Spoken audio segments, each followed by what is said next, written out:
There are so many ways of creating a new project in Taskade. I'm going to show you every single one of them. So let's get started. Okay, so the process is really simple. So the way the structure works is you've got workspaces, and within workspaces, you've got these subspaces. And I'm going to go into important files here. Okay, so this is just like a test account. So I've just named the subspace important files. As you can see, I've also got not so important files. So the way you can create a new project is a few ways. So you'll see here at the top, you can click on projects. Now, this is creating a project. You can create the project with AI.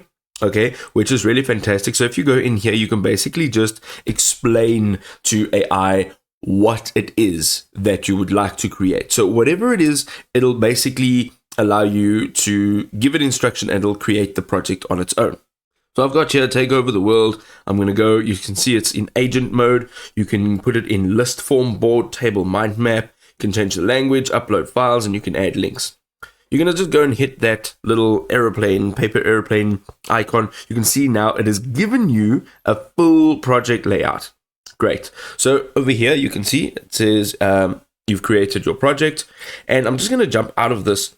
You can also go ahead and you can start with a blank project. So if you click here, you're going to give your project a name, and now you can start adding your details. You can change the way it looks over here. So that is great.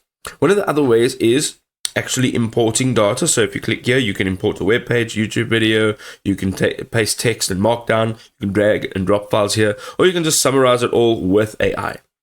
If you go up to the right here, there's the create new, and you're going to come all the way down here and you can say browse templates. Here you will be redirected to their templates, and here you can go down. You can see a bunch of different categories. Once you go into these categories, you'll be able to choose one of the templates. Let's just jump into literally this digital bullet journal. You can see here that this template can now be imported, and you can actually use this template to create your project. So you can just say use template right over here. You can also save it for future use, and you can choose your workspace now. Once this actually loads, so we want to put it into this workspace, and it's now saying creating project from template. And there are like 10,000 different ways that you can create a project within Taskade.